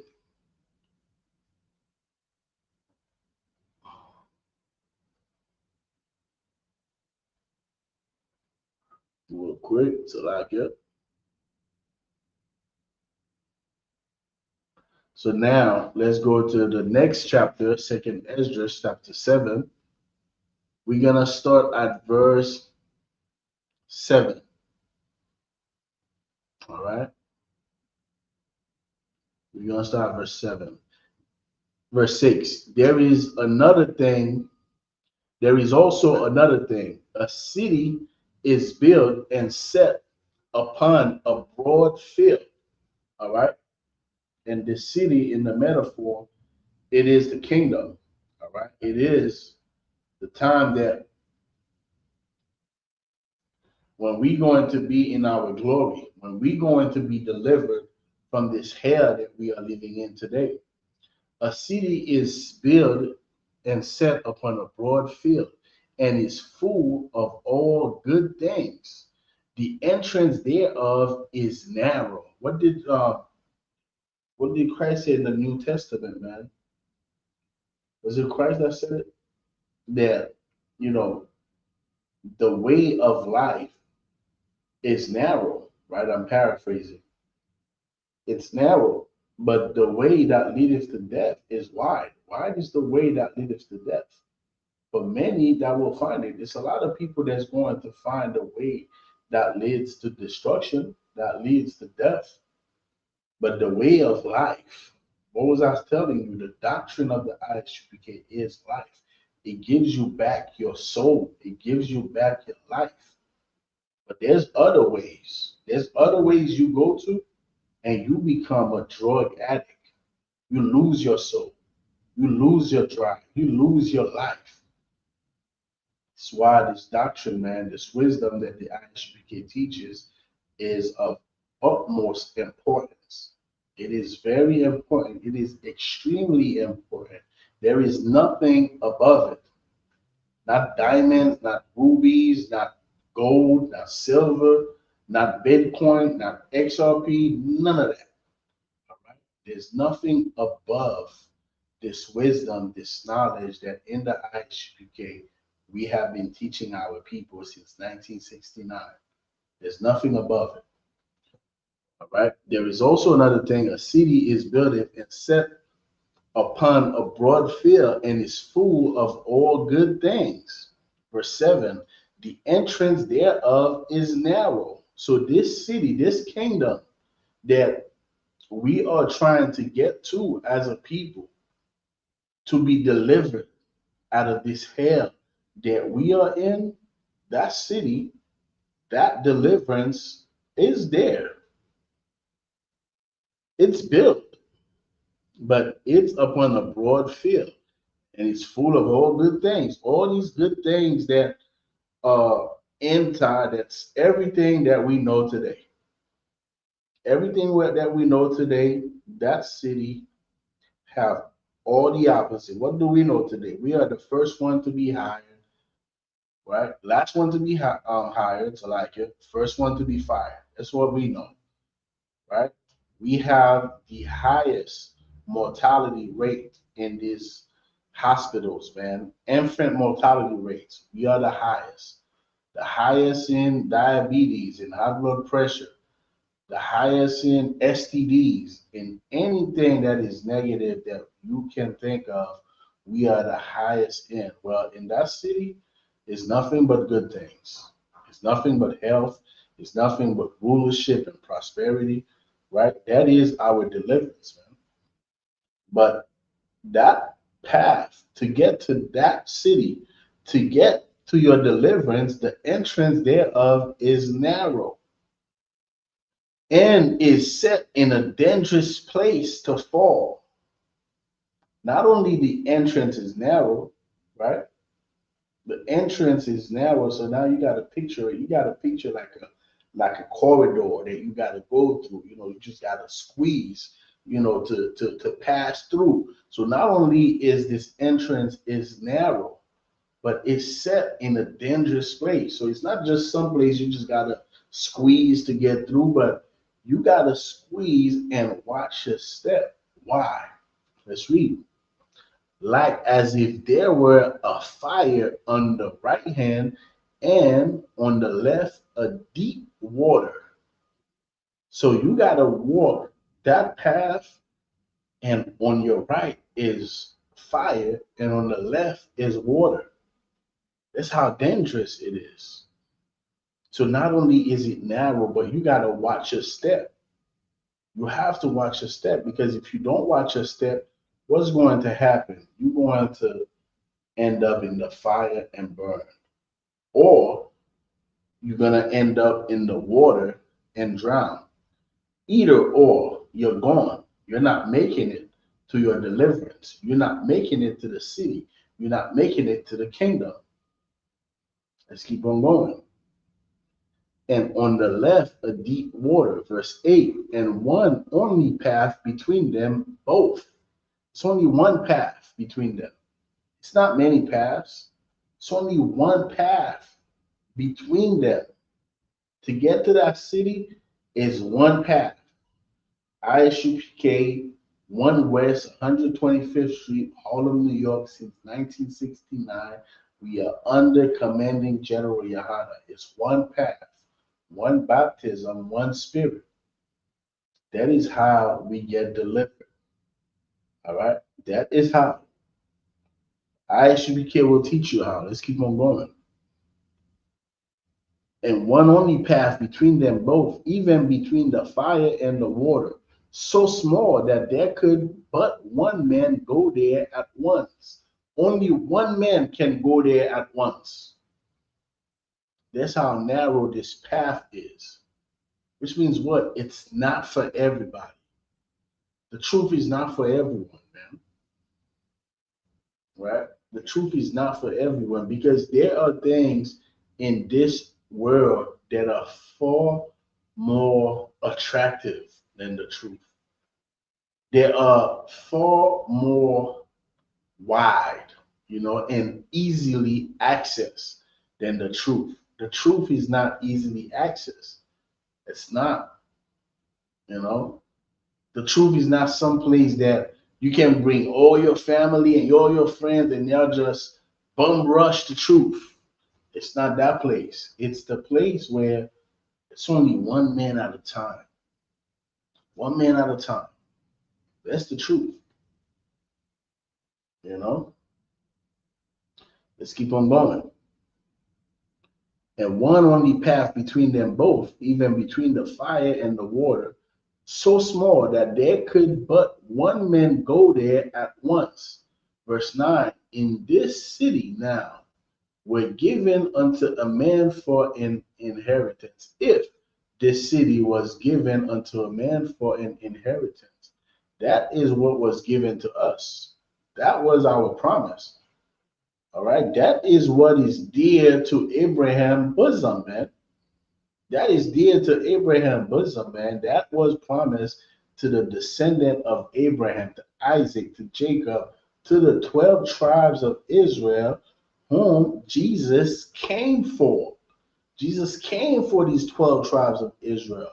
That's who this inheritance, this city, this kingdom, this rulership was given to. And this kingdom is right after this kingdom that we are living in right now, which is falling. This kingdom that we are living in is falling, which means what? You need to be on the path. You need to be on the path to get to the next kingdom. You have to be on that path. If not, what's going to happen is that you are going to fall with this kingdom. You're going to fall with it. All right, you have to be on the path to get to the next kingdom, because that is our inheritance, Israel. That is what belongs to us. All right, you can see it now. You can't see it. But don't be a child. Don't be a atheist or agnostic, people that's like, there's no evidence. Don't be that person. There's no evidence of the air. You know that it exists. You know it. Let me not say there's no evidence of the air. You cannot see the air. You can't see it, but you know it exists. There's evidence that it exists. It's the same way. You can't see God, but there is evidence that God exists. The mere fact that you exist means that the Most High power exists. All right? Creation is the proof of the Creator. All right? Let's keep on going. If this city now were given unto a man for an inheritance, if he never shall pass the danger set before it, how shall he receive this inheritance? So, how are we going to be delivered as a people? How are we going to be delivered as a people if we do not go through this path? If we do not pick up our cross and follow Christ, to observe and to do the commandments of God, which was intended for us to do in the beginning. That's why you got stoned for not doing it. All right? That's why you got stoned for not doing it. That's why you got stoned for not following the laws. To get rid of evil out of Israel, so that we could have people that obey. We don't need people who do not obey. That was the ministry of death. The ministry of death took your life the minute that you made a step to the right. Now you got to get in the fire. Or the minute you made a step on the left, now you got to drown. The ministry of death handled that very well until they themselves fell. Until they themselves fell in the fire. Until they themselves fell in the water. Now, because of our King, Yahweh Shah Mashiach, who ignorantly the world called Jesus Christ, we have a second opportunity now to walk that path without worrying about a priest stoning us. Now, it's on you. It's on you now.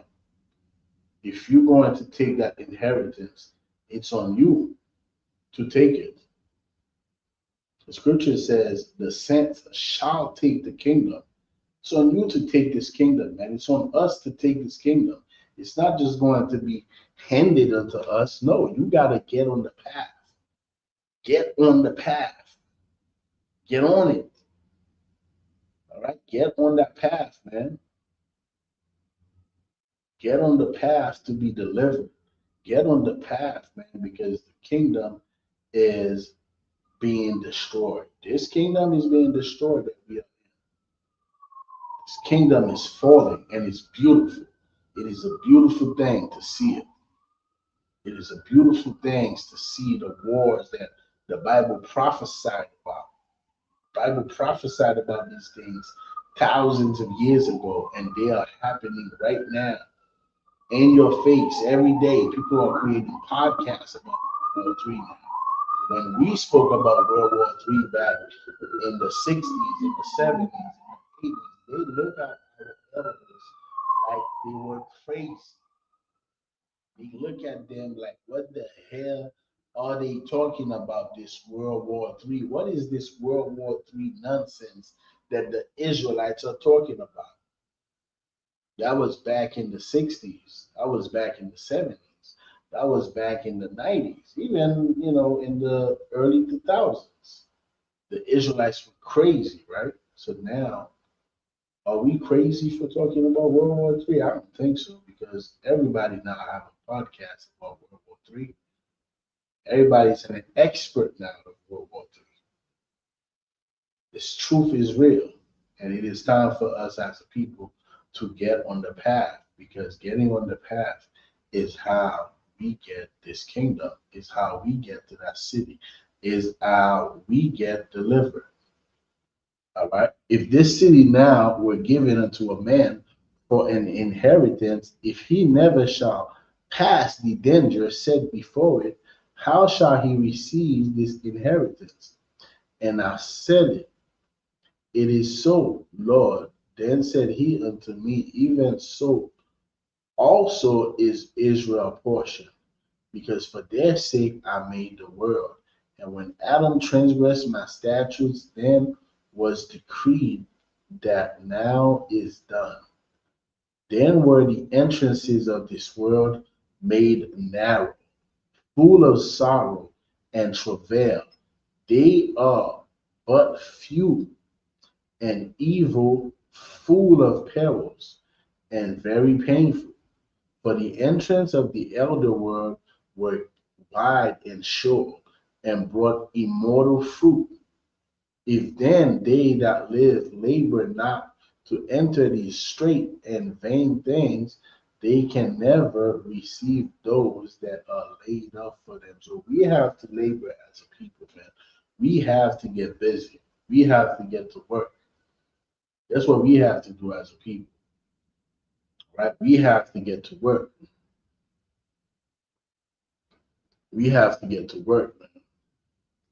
Let me see real quick.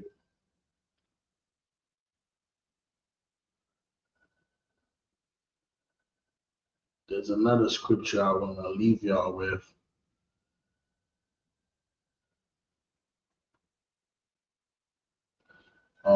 Is it Second Ezra chapter? Let me see. Bear with me, Israel.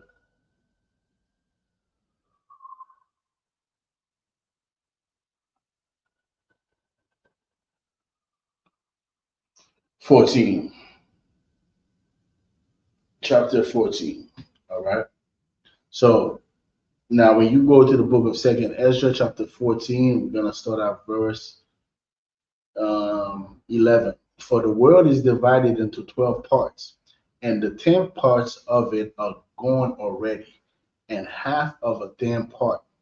All right. And there remaineth that which is after the half of the 10th part.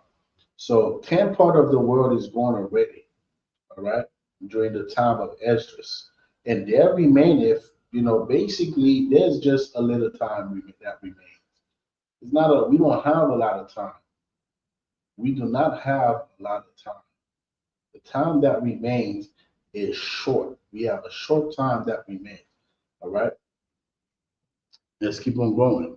For this, the end of this kingdom and our deliverance. Verse 12, and there remained that which is after the half of the 10th part. Verse 13, now therefore set thine house in order and reprove thy people. What are we supposed to do today? How do we get into the city? You know how we get into that city? By walking in that path. And how do we do it? By getting our house together, by getting our people together. All right? Reprove thy people and comfort such as them as be in trouble, and now renounce corruption. We got to reprove our people, man. We got to renounce corruption. We got to stay away from everything that get us to sin against God. We have to do it. That's how we get delivered. That's how we get to that kingdom, man. Because we are the people that Christ died for. We are the people that are to be delivered from our oppressors. Because our oppressor, his word is coming to an end. And what does that tell you? That tells you the other nations, their world are coming to an end as well. Because these other nations, like it tells us in the book of Revelation, chapter 18, they get rich off of Babylon, man. They have drunken the same wine that of fornication that Babylon gave us, these other kings, these other nations, these other races of people, they have drunken from the same wine, from the same immorality. All right? And they are falling as well. And as they fall, we need to get on the path to renounce corruption, to reprove our people, to get our house in order. All right? Now, therefore, set thine house in order and reprove thy people, comfort such as them as be in trouble, and now renounce corruption. Let go from the mortal thoughts. All right, we got to become supernatural. We say, General Muhammad say this all the time, man. Be supernatural. You have to be supernatural. You have to be the kind of man that, let me tell you, man, it is natural, right? I'll use something really carnal. It is natural for a man, right? It is natural for you to see a beautiful woman and want to have sex with her. It's natural. That's natural. She's beautiful. She got it's natural. But how about you become supernatural? How about you look at her, you see her beauty, and you say you're not sleeping with her because of her beauty. You're not gonna do it. The only way you will even sleep with her is, let's say, she requests to talk to you, or if you request to speak to her and you court her and you see where is her mind. Is she someone that is after your mind? Is she someone that follows God? Is she someone that will submit to you? Is she someone that will submit to the laws, statutes, and commandments of God? Or is she a woman that you're gonna have to fight with because she want to celebrate Christmas? Oh, you beautiful and fine, but you want to celebrate Christmas? I'm not sleeping with you. That is being supernatural. It is natural for everybody in your neighborhood to smoke weed. And guess what? You smoke weed as well. Why? Because everyone is doing it. So you might as well. That is very natural to do. What is supernatural is to say, I'm not doing what you are doing. Yeah, I know everybody is doing it, but I'm not doing it. All right? We have to be supernatural, man. We have to be, and these are just two examples that I'm using, drugs and women. All right. Now let go from the mortal thought. There's many other examples that we can use as far as, being supernatural.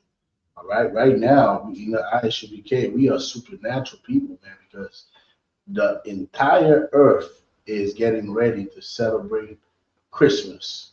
And guess what? We are not celebrating Christmas. We're going against the spirit.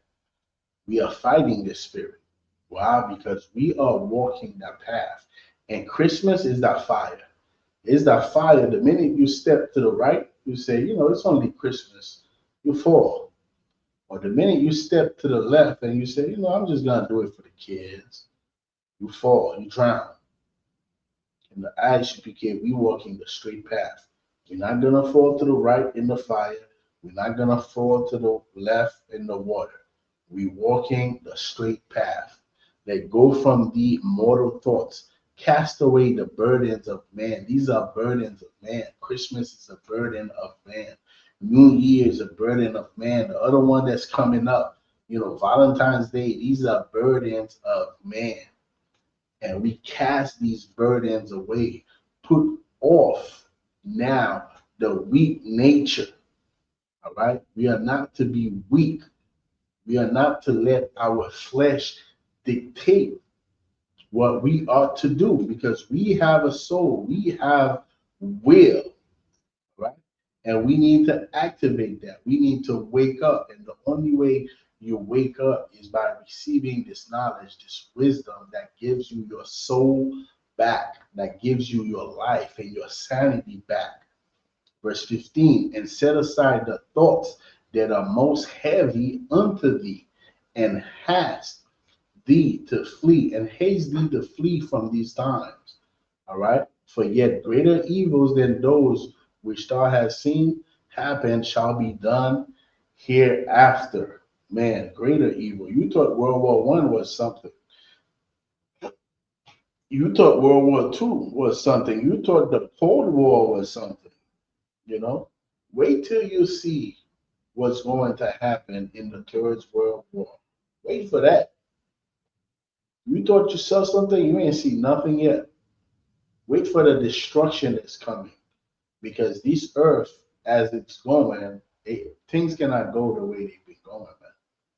They cannot. We have our children, that are missing by thousands every year. Sex trafficking, organ trafficking, we losing 500,000 babies in these abortion clinics. This, man, this captivity that we are under is the worst captivity that we've been under. We lost everything. We lost our sanity. We lost our minds. We are losing our sons, our daughters. We are losing everything. And it is time for us as a people, to look in the mirror and to know that it is on us to be delivered. It's our disobedience that caused us to fall. And Yahweh Mashiach, he made the ultimate sacrifice. He died for us. He came for us. And now what? Now, as we receive this knowledge, as we receive this wisdom, we have to now pick up our cross and walk that path. We have to walk that path. Because how else do we get delivered? How else do we receive this inheritance that belongs to us if we do not get up, pick up our cross, and fight and walk? All right, with that, we gotta end the class. We're gonna clap it up for Son of Christ. We'll be seeing y'all. Of course, ISUPK online classes tomorrow, 7 p.m., right? 7 to 9. ISUPK Haiti will be seeing y'all on Sunday, right? Sunday, 7 p.m. Sunday, 7 p.m. They suspended our live on TikTok, so I'm not sure if we'll be able to go live again. I sent the appeal, Lord willing, because TikTok is always suspending, our lives. For some reason, last night we was live, they suspended our live. All right, so Lord willing, we'll be able to get back on TikTok so we could do our classes, so these classes could be live on TikTok. If not, just make sure you share the YouTube link to your family and Israel. Say shalom, Yahweh Hashem, Yahweh Shabbat, to all the brothers, to the sisters, shalom, Yahweh Shamar, Alatam Hashem, Yahweh Shah, shalom, Israel, shalom, Haiti.